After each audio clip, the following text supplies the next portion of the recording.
Alright, Anna-Marie, so this is a video for our waltz, open waltz and American smooth. A couple of things. So the first one, when you're going initially towards me, the space is irrelevant, meaning if you have more space, then let's face it, you just take 2 or 3 extra steps.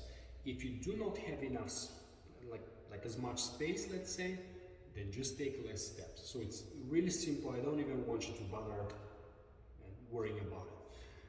Next thing, right after the spin turn, which I'll demonstrate in a second, sometimes, especially in the beginning of our practice today, you are kind of dropping your right side, okay? Which is actually a typical issue for most followers learning the particular combination. So that's normal. Make sure the elbow remain aligned correctly, and I'm demonstrating the figure. Right foot is free, and I go right, left, and as you can see here, my elbow is not dropped. Actually, my frame as itself remains relatively still. So I'm not dropping any of my sides, but I'm trying to maintain a proper posture. Just make sure to keep your elbows open, shoulder blades closed, which will actually help you centralize yourself and create much better, obviously, opening out with your collarbone and sternum area. Next thing. If we accept that we have a 1, 2, 3 in waltz, what I want from you is the step number 1 to travel. So if let's just say we dance a box, I would ask you to create some power or essentially to create space. It's the very same thing when you're dancing twinkles. I would expect from you to move on count number 1 because you do have a heel lead. So if I'm dancing it, for example, what do we have? We have 2 steps, for example, left, right, travel, travel, then turn, and step. Now, once again, you have to do travel, travel, move.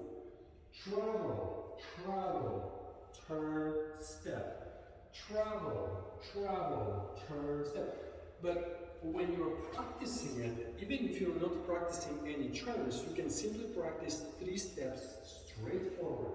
You can do I travel, travel, stop, put the feet together, and just do it again. Maybe start with the right foot, maybe alter feet.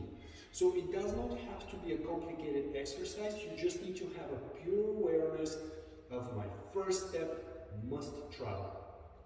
Next thing.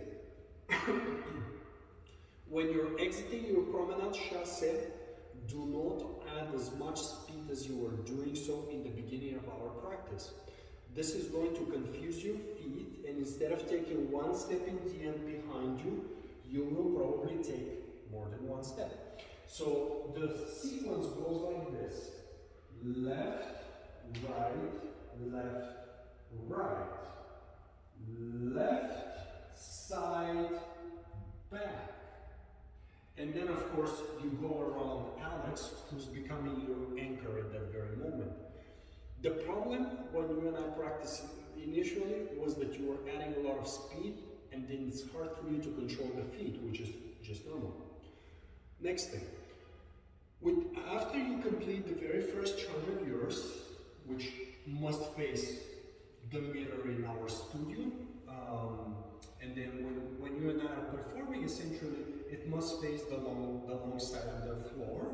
If there are people there, then essentially you're facing the audience. I would recommend you gently softening the left foot of yours. When you turn to the left foot needs to become your standing foot, and it requires softening. I'm going to do it slowly. Left, right, left, and I'll soften the left foot of mine. I'm saying softening, not squatting, right? So you don't have to overdo it, but you need to create a little bit of cushion and just allow your knee to breathe. When you're going to the right, you're going to do right, left. It's actually more than 1 turn, but your turns looks great, so I don't worry about your turns, not even a notch. So quite frankly, I don't even feel the need of you practicing your turns on your own. The only thing is, if let's just say you take 3 steps and you do individual turns, you turn to the left, please soften the left foot. You turn maybe once to the right, very slowly, just soften the right foot.